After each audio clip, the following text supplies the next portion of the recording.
Xin kính chào quý cô chú, anh chị và các bạn rất thân mến. Xôi khúc là món ăn đặc trưng của người miền Bắc vì đã được làm từ lá khúc. Nhưng mà cái lá khúc này á cũng chỉ có theo mùa thôi, ngoài ra họ đều phải phơi khô để mà thực hiện. Ngày hôm nay tôi muốn chia sẻ đến các bạn một cách làm mới, không dùng đến lá khúc. Và cái chia sẻ này cũng là áp dụng để kinh doanh và buôn bán ở mọi nơi đều có thể thực hiện được. Miếng thịt thì nó mềm giống như là bánh thịt bánh chưng á, giống như là mình đã hầm nó lâu rồi á, ngon tuyệt vời. Đây cũng là chia sẻ giúp cho các chị em đang khó khăn trong công việc, cũng như là những chị em có con nhỏ, có một cái công việc kinh doanh và buôn bán để cải thiện kinh tế trong gia đình. Và bây giờ thì mời các chị cùng theo dõi và làm với tôi nhé.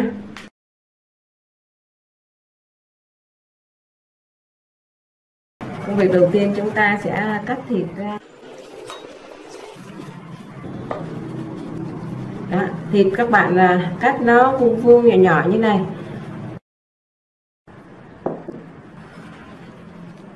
400 g thịt,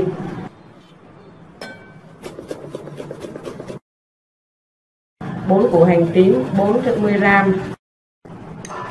1 muỗng cà phê bột canh 4 g, 1 muỗng cà phê hạt nêm 4 g. Các bạn có thể thay thế bằng 3 g muối và 3 g bột ngọt.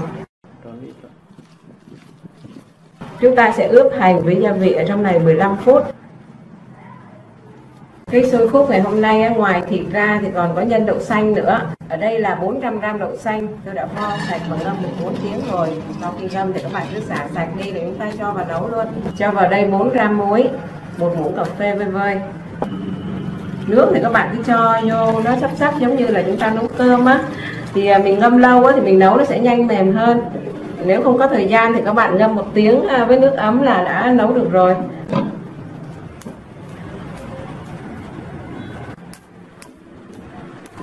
Chúng ta sẽ dùng dầu mà phi hành nè, cho vào đây để xào thịt cho thơm.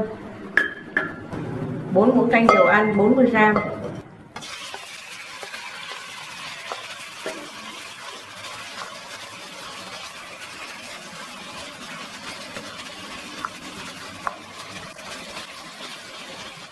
Chỉ cần ướp một chút hành vào đây thôi thì khi xào cái này rất là thơm. Xào cho xanh như thế này rồi thì chúng ta sẽ cho dầu hào vào trong này. 400 g thịt tôi dùng 2 muỗng canh như thế này, 40 g. Khi mà dầu hào đã tan ra và thấm vào thịt rồi thì bạn cho nước vào trong này. Chúng ta sẽ hầm cho thịt mềm. 400 ml nước. Về thời gian thì cũng tùy thịt. Thịt dai hoặc là thịt mềm, các bạn cứ hầm cho cái thịt nó mềm là được. Và nước thì chúng ta cho sắp mặt thịt này nè.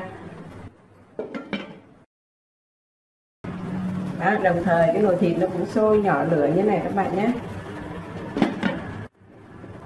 Thưa các bạn, ngoài phần thịt và đậu xanh ra thì chúng ta sẽ có dùng thêm bột nữa. Công thức ngày hôm nay thì tôi dùng bịch bột nếp 400 g. Ngoài ra còn kết hợp thêm vào đây 120 g bột gạo. Hôm nay tôi chia sẻ các bạn là nấu xôi khúc, cho nên là các bạn sẽ dùng lá khúc tươi hoặc là bột khúc khô để chúng ta cho vào bột và chúng ta nhồi bột. Nhưng mà ở trong miền Nam thì không có cái lá khúc đó, cho nên là tôi sẽ sử dụng cái loại khác.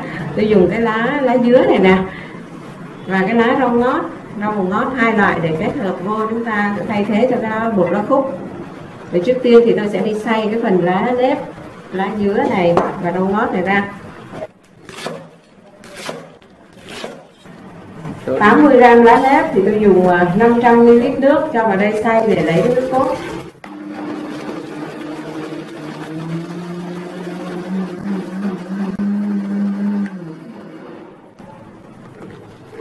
Cái phần lá nếp này các bạn lược lấy cái nước cốt, bỏ cái xác này đi.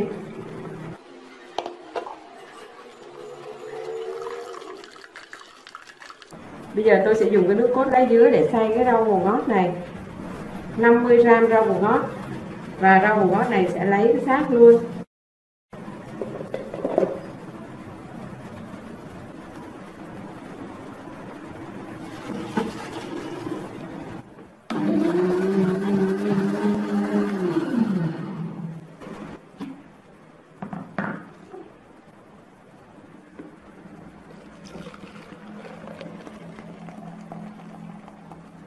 Như vậy là tôi thu được 470 ml nước cốt lá dứa và rau mùng ngót nha các bạn. Hôm nay thì tôi làm hết một bịch bột nếp này là 400g. Một bịch này là 19.000 này. Lẻ, nếu mà các bạn mua xỉ thì nó sẽ rẻ hơn đó. Một bịch này là 400g.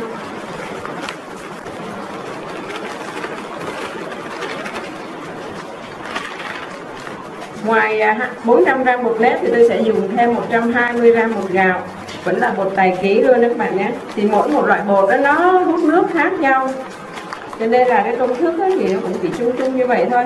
Bạn làm mà mình tùy theo cái loại bột mà thêm hoặc là bớt. Và cho thêm vào đây 2 muỗng canh dầu ăn 20g, 1 muỗng cà phê muối vơi vơi là 4g. Các bạn sẽ cho cái nước cốt này vào đây để chúng ta nhồi luôn. Bỏ trước một ít thôi nhé, sau đó bóp lên rồi thì một lát nữa thiếu mình sẽ cho thêm sau. Bạn cứ trộn đều lên.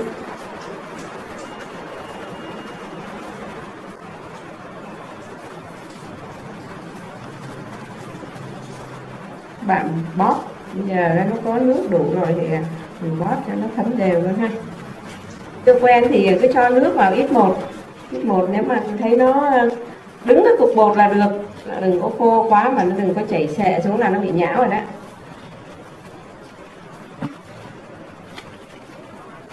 Đó, chúng ta cứ trộn cho nó thấm đều cái nước cốt vào đây, là mình ủ ở đây 1 tiếng, ít nhất là 1 tiếng các bạn nhé. Bột nó để khi mà mình để nó đứng cục bột như thế này nè là được, còn nếu mà nó chảy xệ xuống là nó đã hơi bị dư nước thì các bạn lại cho thêm một chút bột nữa vô thôi, không sao đâu. Đấy, các bạn đậy lại và chúng ta ủ ở đây ít nhất là 1 tiếng. Hồi nãy thì tôi dùng hết là 450 nhé, vẫn đang còn là lại đây 20 ml. Đấy, cái nồi đậu xanh nấu bây giờ nó đã cạn nước rồi và nó cũng đã chín mềm rồi nè. Bây giờ các bạn đánh là nó mềm ra nè, tan ra luôn nè. Chúng ta sẽ cho qua bên cái nồi thịt cũng đã cạn nước rồi. Thịt thì các bạn nấu cho nó rút nước như thế này, vừa cạn nước là chúng ta sẽ cho cái đậu xanh vào trong này xen luôn.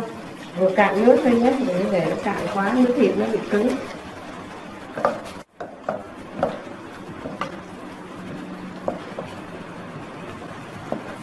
Nhân các bạn xen cho đến khi mà nó ráo như này là nó vừa ráo với nước của cái đậu xanh xong rồi thì chúng ta sẽ cho cái dầu mà các bạn phi hành vào đây nè.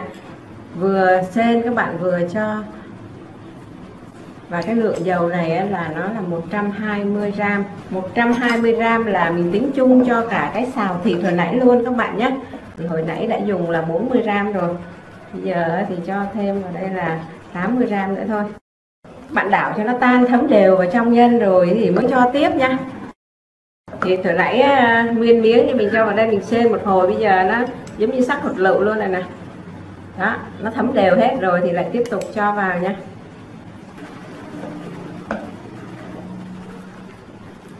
Cho vào nhiều thì nó béo và nó thơm. Nếu mà các bạn không thích nó béo quá thì chúng ta bớt lại.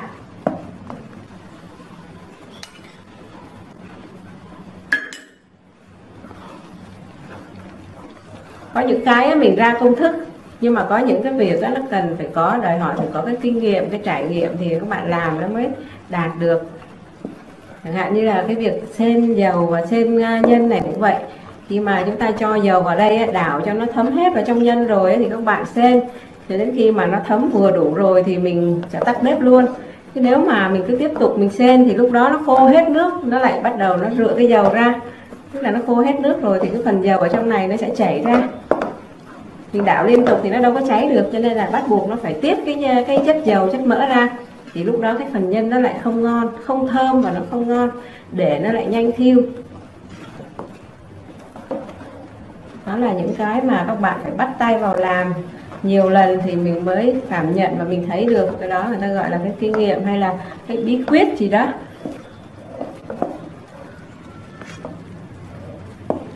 Rồi thêm 2 muỗng nữa là đủ ha.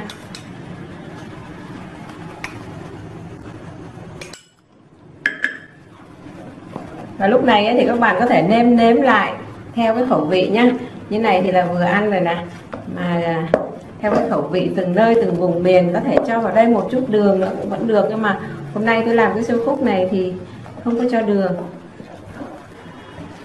Nhân thì các bạn xên cho nó nó ráo, nó đứng đứng như thế này rồi á, thì chúng ta sẽ cho vào đây tiêu này và hành phi. Thì đây là 250g hành củ tím á, chưa có bỏ vỏ, cắt gốc bỏ vỏ rồi á, thì các bạn bào và chúng ta phi cho vàng thơm lên như thế này. Cái dầu thì dùng để làm nhân và bây giờ cái hành phi sẽ cho vào đây một phần, cho vào đây non nửa các bạn nhé. Còn lại thì các bạn để khi mà bán chúng ta cho vào trong hộp xôi cho khách để lên trên á, các bạn bóp cho nó nát ra chút xíu rồi chúng ta cho vào trong cái nhân này nha.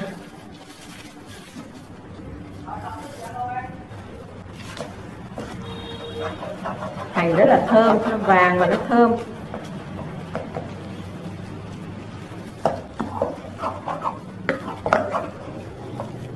Và bây giờ thì cho tiêu vào nữa là được rồi các bạn nhé. Hồi nãy nè tôi có nếm thử thì nó vừa ăn rồi đó. Cho vào đây 6g tiêu, 2 muỗng cà phê đầy.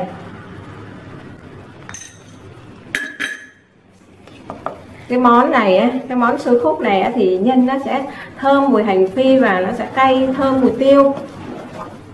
Tiêu nhiều mới thơm mới ngon. Và nếu mà các bạn không muốn dùng nhiều thì cũng có thể bớt lại không sao. Ăn uống thì nó cũng theo cái thói quen thôi, tùy vùng miền chúng ta sử dụng.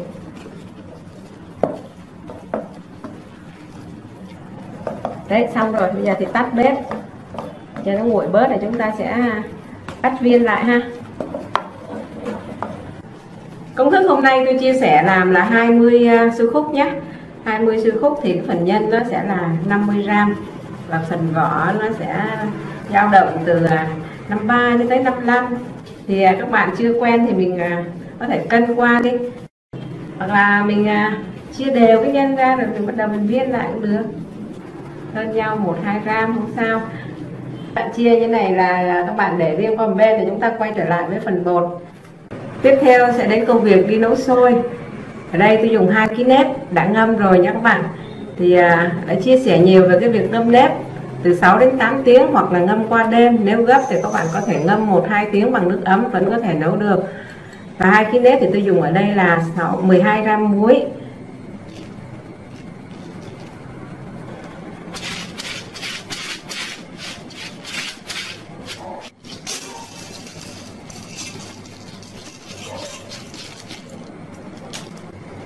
Và bây giờ thì nước để chuẩn bị nấu xôi đã sôi rồi. Nước sôi thì mới bắt nếp lên các bạn nhé. Và chúng ta tính từ bây giờ cho đến lúc mà sôi chín là 20 đến 20 phút. Thì cũng tùy cái loại nếp và tùy cái lượng nếp mình nấu nhiều hay ít mà tính thời gian. Ở đây là 2 kg nếp các bạn nhé. Và bây giờ sau khi đã chia nhân xong rồi, chúng ta sẽ quay lại cái phần bột. Thì mình ủ cũng đã được hơn 1 tiếng rồi đây nè. Bây giờ thì nó nở ra rồi các bạn. Trước khi chia nhân các bạn bóp lại lần nữa để cho nó đều hết một lần nữa ha.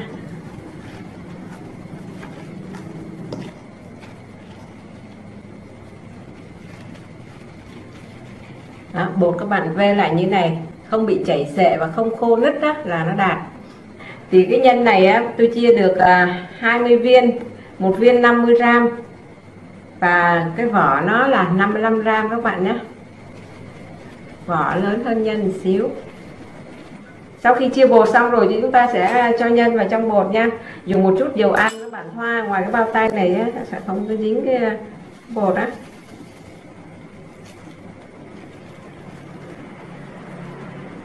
Làm cho nó dẹp ra như này. Thì cũng giống như làm chè trôi nước vậy đó các bạn, lên cho nó mỏng mỏng ra như này nè. Rồi lấy nhân đặt vào giữa này, úp ngược cái bột lại. Chúng ta sẽ phủ xuống đây từ từ để cho nó ôm tròn luôn, thì nó sẽ không có cái bọt khí ở bên trong á. Cái bánh nó chắc. Bịt cái miệng lại để thì các bạn viên cho nó tròn lại là ok rồi. Trước khi viên đó thì các bạn nắm cho nó chặt lại ha. Nắm cho nó chặt lại thì chúng ta viên cho tròn lại. Đó, như thế này là được rồi.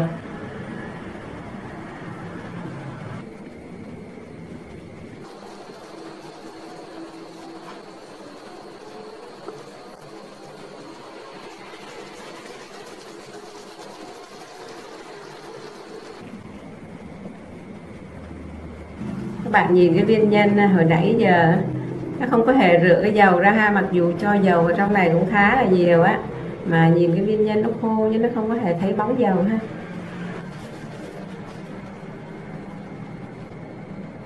Đã đủ 20 phút kể từ khi nước sôi rồi các bạn này. Đó, nhìn cái hạt nếp là biết nó đã chín rồi này, nó nở và nó căng rồi. Chín rồi, tắt bếp luôn các bạn nhé.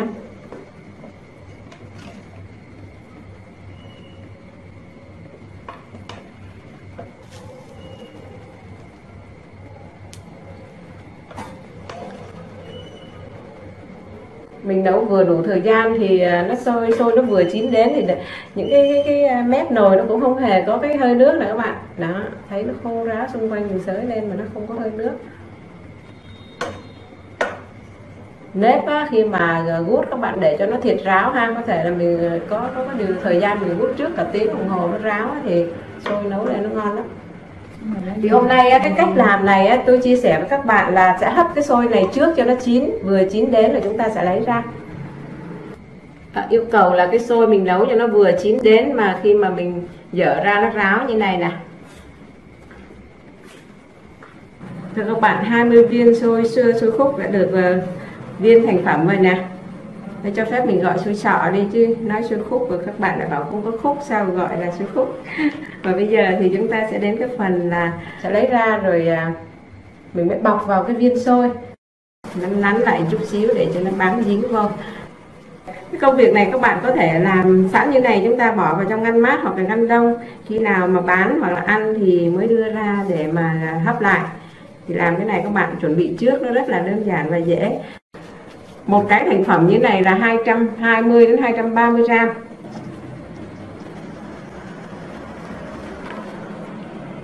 Hoặc có thời gian thì các bạn làm xong cho vào nồi, chúng ta hấp lại lần 2 luôn.